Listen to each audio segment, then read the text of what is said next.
ओम ह्रीं श्रीं त्रिपुर सुंदरीये नमः। नमस्कार दोस्तों, आज गुप्त नवरात्रि के तीसरे दिन मैं आप सभी के समक्ष आद्य महाविद्या त्रिपुर सुंदरी माता की कथा प्रस्तुत कर रही हूँ। आइए शुरू करते हैं। जयकारा महामाई दा, बोल साचे दरबार की जय। 10 महाविद्या में तीसरी महाविद्या के रूप में देवी त्रिपुर सुंदरी को राजराजेश्वरी, बाला सुंदरी, षोडशी, ललिता, मीनाक्षी, कामाक्षी, शताक्षी, कामेश्वरी आदि कई नामों से जाना जाता है। देवी त्रिपुर सुंदरी शांत मुद्रा में लेटे हुए सदाशिव की नाभि से बाहर आए हुए कमल आसन पर विराजमान हैं। माँ त्रिपुर सुंदरी की 4 भुजाएं, 3 नेत्र और मस्तक पर अर्धचंद्र विराजमान है। वह अपनी भुजाओं में पाश, अंकुश, धनुष और बाण धारण किए हुए हैं। देवी के आसन को ब्रह्मा, विष्णु, शिव और यमराज अपने मस्तक पर धारण करते हैं। सौंदर्य प्रदान करने वाली देवी त्रिपुर सुंदरी अपने भक्तों की सभी मनोकामनाएं पूर्ण करती हैं, उनकी हर विपत्ति को दूर करती हैं और उन्हें अभय प्रदान करती हैं। माँ त्रिपुर सुंदरी की पूजा से श्रेष्ठ गुणों का विकास होता है, व्यक्ति में साहस आता है, उसे आत्मिक बल मिलता है और यश कीर्ति की प्राप्ति होती है। माँ त्रिपुर सुंदरी को अनार का भोग लगाने से देवी प्रसन्न होती हैं और बौद्धिक विकास प्रदान करती हैं। त्रिपुर सुंदरी देवी के 3 रूप हैं, माँ बाला सुंदरी, माँ षोडशी और माँ ललिता। बाला सुंदरी के स्वरूप में माँ भगवती 8 साल की एक सुंदर कन्या हैं और माँ षोडशी के रूप में देवी त्रिपुर सुंदरी 16 वर्ष की कन्या हैं और माँ ललिता के रूप में त्रिपुर सुंदरी माँ अपनी युवा अवस्था में हैं। पौराणिक कथाओं के अनुसार भगवान शिव देवी सती के वियोग में अपने सभी कार्यों को छोड़कर समाधि में लीन रहते थे, जिस कारण सृष्टि के संचालन में बाधा उत्पन्न हो गई थी। दूसरी ओर तारकासुर ने ब्रह्मा जी से वरदान प्राप्त किया कि उसकी मृत्यु भगवान शिव के पुत्र द्वारा ही होगी। समस्त देवताओं ने भगवान शिव को ध्यान से जगाने के लिए कामदेव और उनकी पत्नी देवी रति को कैलाश भेजा। कामदेव ने कुसुम नामक मोहिनी बाण से भगवान शिव पर प्रहार किया, जिसके परिणाम स्वरूप शिव भगवान का ध्यान भंग हो गया।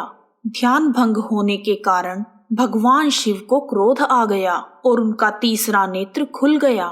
उनके तीसरे नेत्र से उत्पन्न अग्नि ने कामदेव को जलाकर भस्म कर दिया। तब कामदेव की पत्नी रति द्वारा अत्यंत विलाप करने पर भगवान शिव ने कामदेव को पुनः द्वापर युग में भगवान श्री कृष्ण के पुत्र के रूप में जन्म लेने का वरदान दिया और वहां से अंतर्ध्यान हो गए। सभी देवताओं और रति के जाने के बाद एक दिन गणेश ने कौतूहलवश उस भस्म से पुरुष की आकृति बनाई। थोड़ी ही देर में उसमें प्राणों का संचार हो गया और वह कामदेव की तरह एक सुंदर बालक बन गया। उसे देखकर गणेश भगवान ने उसे गले लगा लिया और कहा, तुम भगवान शंकर की स्तुति करो। उस बालक ने गणेश जी की आज्ञा का पालन किया और उसकी स्तुति से प्रसन्न होकर भगवान शंकर ने उसे वर मांगने के लिए कहा। तब उसने वरदान मांगा कि मैं देवता आदि किसी प्राणी से ना मारा जाऊं। शिव शंकर भगवान ने उसे मुंह मांगा वरदान देकर अपने भोलेनाथ नाम को सिद्ध किया और उसे दिव्य अस्त्र शस्त्र भी प्रदान किए। उन्होंने उस सुंदर बालक को 60,000 वर्ष का राज्य भी दिया। यह सब देखकर ब्रह्मा जी ने उस बालक को भंड भंड कहा। तभी से उस बालक का नाम भंड पड़ गया, जिसका अर्थ है नाटक करने वाला। भंडासुर के वरदान मिलने की बात थोड़ी ही देर में सभी दिशाओं में फैल गई। दैत्य गुरु शुक्राचार्य यह समाचार पाकर भंडासुर के पास आए और उसका अभिषेक कर उसे दैत्य राज घोषित कर दिया। शुरू में भंडासुर भगवान शिव की पूजा अर्चना करते हुए उनके आदेश के अनुसार कार्य करता था। उसके अनुयायी दैत्य भी धर्म का ही अनुसरण करते थे, परंतु शिव भगवान के क्रोध से उत्पन्न होने के कारण भंडासुर तमोगुण से संपन्न था। धीरे धीरे वह माया की चपेट में आ गया और तीनों लोकों पर भयंकर उत्पात मचाने लगा। उसके बाद भंडासुर ने स्वर्ग लोक पर आक्रमण कर दिया। तब भयभीत देवता नारद मुनि की शरण में गए और उनसे इस समस्या का निवारण पूछा। तब देवर्षि नारद ने सभी देवताओं को आदि शक्ति की उपासना का परामर्श दिया और उसकी विधि भी बताई। देवताओं ने शीघ्र ही नारद जी के आदेश का पालन किया और हिमालय पर्वत पर जाकर आदि शक्ति की उपासना करने लगे। इधर दैत्य गुरु शुक्राचार्य भंडासुर के पास गए और उसे सावधान करते हुए कहने लगे, देवता अपनी विजय के लिए हिमालय पर्वत पर आदि शक्ति की उपासना कर रहे हैं। यदि आदि शक्ति ने उनकी सुन ली तो तुम्हारा विनाश निश्चित है। तुम कुछ भी करके देवताओं की पूजा में विघ्न डालो। दैत्य गुरु शुक्राचार्य की बात मानकर भंडासुर ने अपनी सेना के साथ हिमालय पर्वत पर चढ़ाई कर दी। माँ अम्बे भवानी ने अपनी शरण में आए हुए देवताओं की रक्षा के लिए ज्योति की एक दीवार खड़ी कर दी।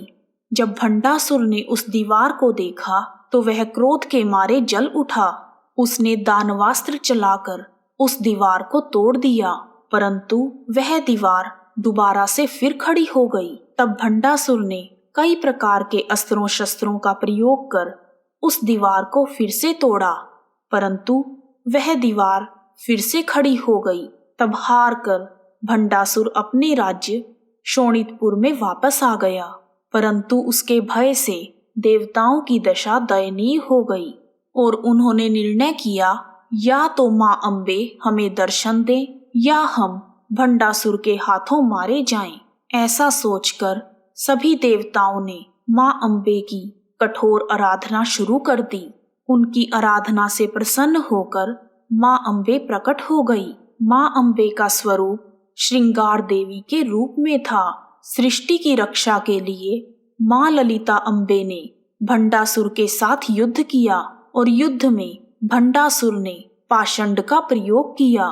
तब माता ने गायत्री के द्वारा उसका निवारण किया। जब भंडासुर ने समृति नाश अस्त्र का प्रयोग किया तब माँ ने धारण के द्वारा उसे नष्ट कर दिया।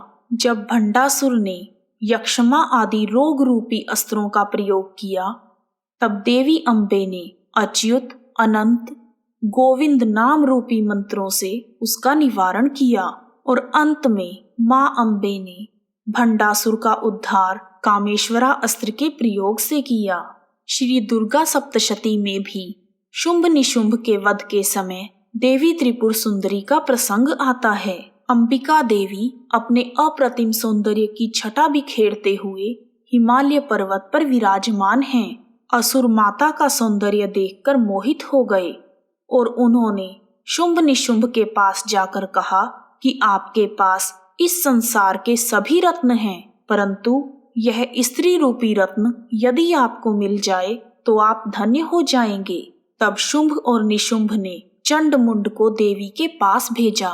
चंडमुंड ने माँ अम्बे के पास जाकर कहा कि आप शुंभ और निशुंभ में से किसी एक का वरण कर लो। तब देवी ने कहा, जो मुझे युद्ध में परास्त करेगा मैं उसी का वरण करूंगी। परिणाम स्वरूप शुंभ और निशुंभ का देवी से भयंकर युद्ध हुआ और देवी के हाथों चंडमुंड और शुंभ और निशुंभ का वध हुआ। जयकारा महामाई का, बोल साचे दरबार की जय। आइए अब हम देश भर में त्रिपुर सुंदरी माता के मंदिरों के बारे में बात करते हैं। माँ त्रिपुर सुंदरी का मंदिर त्रिपुरा राज्य में उदयपुर शहर से 3 किलोमीटर दूर स्थित है। यह मंदिर भारत के 51 महापीठों में से एक है। पुराणों के अनुसार जब शिव भगवान अपनी पत्नी सती के जलते हुए शरीर को लेकर विलाप करते हुए सभी ओर घूम रहे थे, तब जहां जहां माता के अंग और आभूषण गिरे वहां वहां शक्तिपीठ निर्मित हो गए। इस शक्तिपीठ में सती के दक्षिण पाद का निपात हुआ था। इस शक्तिपीठ को कूर्भ पीठ भी कहा जाता है। इस मंदिर का निर्माण महाराज धन्य माणिक्य के शासन काल में 1501 ईस्वी के दौरान करवाया गया था। एक रात माणिक्य राजा को मां त्रिपुर सुंदरी ने स्वप्न में दर्शन दिया और कहा कि चिंता गांव के पहाड़ पर उनकी मूर्ति है जो उन्हें वहां से आज ही लानी है। स्वप्न देखते ही राजा जाग गए और उन्होंने सैनिकों को जाकर रात को ही मूर्ति लाने का हुक्म दिया। सैनिक मूर्ति लेकर लौट ही रहे थे कि माता बाड़ी पहुंचते पहुंचते सूर्योदय हो गया और माता के आदेश के अनुसार वहीं पर देवी त्रिपुर सुंदरी का मंदिर बनवाकर मूर्ति स्थापित कर दी गई। बोलो त्रिपुर सुंदरी माता की जय। त्रिपुर सुंदरी माता का दूसरा प्रसिद्ध मंदिर राजस्थान में उमराई के छोटे से गांव में स्थित है। इस मंदिर का निर्माण पांचाल जाति के चांदा भाई लुहार ने करवाया था। मंदिर के पास ही एक फटी हुई खदान है जहां किसी समय लोहे की खदान हुआ करती थी। किंवदंती के अनुसार एक दिन त्रिपुर सुंदरी माता भिखारिन के रूप में खदान के द्वार पर पहुंच गई, किंतु पांचालों ने उनकी तरफ कोई ध्यान नहीं दिया। तब देवी ने क्रोधवश खदान को ध्वस्त कर दिया। तब देवी मां को प्रसन्न करने के लिए पांचालों ने यहाँ माता का मंदिर बनवाया और एक तालाब भी बनवाया। आज भी मां त्रिपुर सुंदरी के उस मंदिर की देखभाल पांचाल समाज ही करता है। त्रिपुर सुंदरी माता का एक मंदिर मध्य प्रदेश में जबलपुर शहर के पास हथियागढ़ में स्थित है। इस मंदिर के बारे में कहा जाता है कि यहाँ जो मूर्ति है वह धरती के अंदर से प्रकट हुई थी। त्रिपुर सुंदरी माता का एक मंदिर त्रिलोकपुर मंदिर है जहाँ माँ त्रिपुर सुंदरी बाला सुंदरी के स्वरूप में विराजमान हैं। यह मंदिर हिमाचल प्रदेश के जिला सिरमौर की मध्यम ऊंचाई की पहाड़ियों में स्थित है। इसकी स्थापना 16वीं शताब्दी में नाहन के राजा के द्वारा करवाई गई थी। एक कथा के अनुसार 1573 में महामाया बाला सुंदरी उत्तर प्रदेश के जिला सहारनपुर से नमक की बोरी में त्रिलोकपुर आई थी। एक बार त्रिलोकपुर और नाहन रियासत में नमक का अभाव हो गया था और ज्यादातर नमक सहारनपुर से लाना पड़ता था। लाला रामदास जी जब भी सहारनपुर जाते तो मां शाकंभरी देवी और देवी भगवती त्रिपुर सुंदरी जी के दर्शन भी अवश्य करते थे। उनकी भक्ति से प्रसन्न होकर मां उनकी नमक की बोरी में उनके साथ यहाँ आ गई। लाला रामदास जी की दुकान त्रिलोकपुर में पीपल के वृक्ष के नीचे हुआ करती थी। उन्होंने सहारनपुर से लाया हुआ सारा नमक अपनी दुकान में रख लिया और बेचते गए, मगर नमक खत्म ही नहीं हुआ। लाला जी उस पीपल के वृक्ष को हर रोज सुबह जल देकर उसकी पूजा करते थे। उन्होंने नमक बेचकर बहुत पैसा कमाया, लेकिन एक दिन वह चिंता में आ गए कि यह नमक खत्म क्यों नहीं हुआ। तब मां त्रिपुर सुंदरी ने अपने भक्त को परेशान देखकर रात को उन्हें स्वप्न में दर्शन दिए और कहा, मैं आदि शक्ति महाविद्या त्रिपुर सुंदरी हूँ।